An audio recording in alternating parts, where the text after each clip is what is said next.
di mana kita mengunci aset kripto kita dalam jaringan blockchain untuk mendukung operasi jaringan tersebut. Sebagai imbalannya, kita akan mendapatkan reward dalam bentuk aset kripto tambahan. Ini mirip dengan konsep menabung di bank, tetapi dengan potensi keuntungan yang lebih tinggi. Tapi ingat, gak semua aset kripto bisa di-staking ya. Hanya aset yang menggunakan mekanisme konsensus proof of stake atau varian dari mekanisme tersebut yang bisa di-staking. Jadi, penting untuk mengetahui jenis mekanisme konsensus yang digunakan oleh aset kripto yang kita miliki. Jadi pastikan kalian riset dulu sebelum memutuskan. Riset ini bisa meliputi membaca white paper, mengikuti berita terbaru, dan memahami roadmap dari proyek kripto tersebut. Dengan begitu, kita bisa membuat keputusan yang lebih bijak dan mengurangi risiko.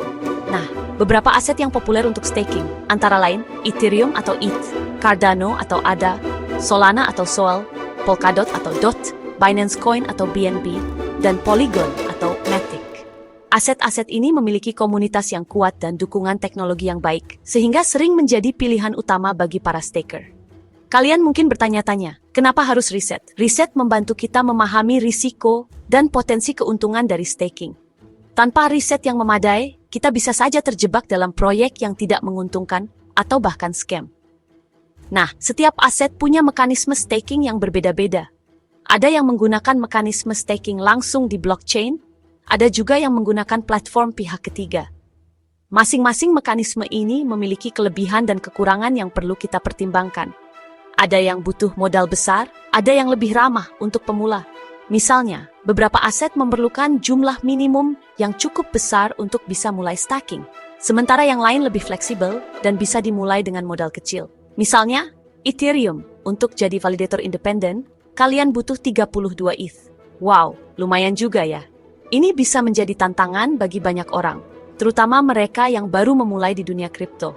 Di sisi lain, ada juga aset yang lebih mudah diakses, bahkan dengan modal kecil. Beberapa proyek kripto menawarkan staking dengan jumlah minimum yang sangat rendah, sehingga lebih banyak orang bisa berpartisipasi. Intinya, penting banget untuk memilih aset yang sesuai dengan profil risiko dan juga budget kalian. Jangan hanya tergiur dengan potensi keuntungan besar tanpa mempertimbangkan risiko yang ada. Jangan sampai memaksakan diri ya. Staking seharusnya menjadi cara untuk mendapatkan penghasilan pasif, bukan menjadi beban finansial. Pastikan juga aset yang kalian pilih mendukung staking on-chain. Staking on-chain biasanya lebih aman karena kita langsung berinteraksi dengan blockchain tanpa perantara. Artinya, kalian bisa langsung staking melalui blockchain aset tersebut. Ini memberikan transparansi lebih karena semua transaksi bisa dilihat di blockchain. Ini biasanya lebih aman dan transparan.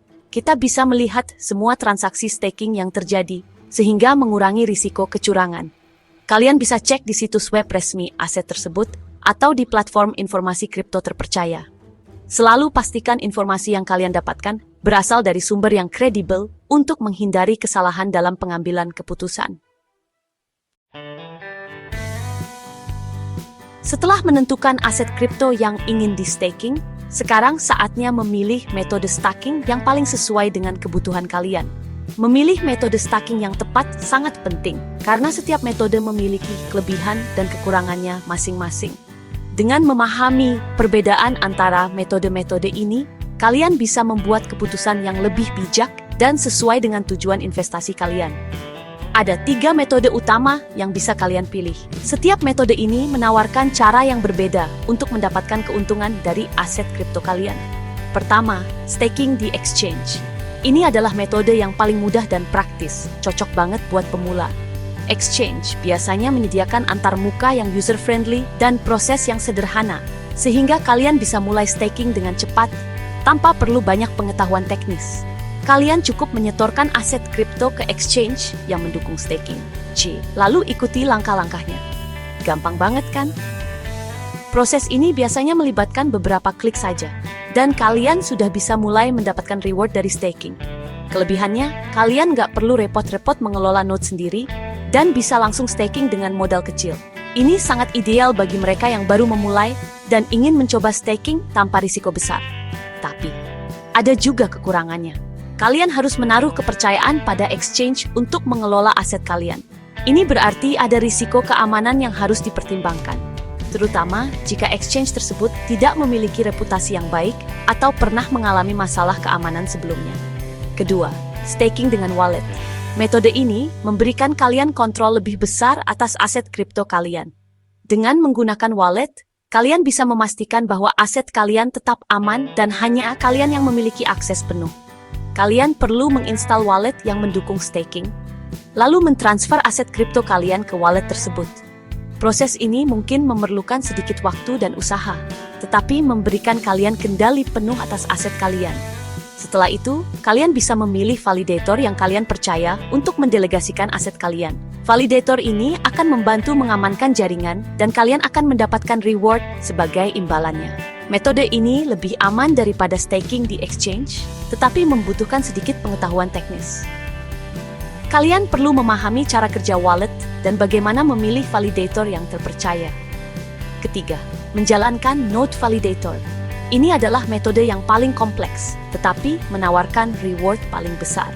Menjalankan node validator berarti kalian berperan langsung dalam mengamankan jaringan blockchain. Kalian perlu menjalankan node validator sendiri, yang membutuhkan perangkat keras dan perangkat lunak khusus, serta pengetahuan teknis yang mendalam. Ini bukan tugas yang mudah, tetapi bagi mereka yang memiliki kemampuan teknis, ini bisa menjadi cara yang sangat menguntungkan untuk staking. Metode ini cocok untuk kalian yang serius ingin berkontribusi pada keamanan jaringan blockchain dan mendapatkan reward yang maksimal.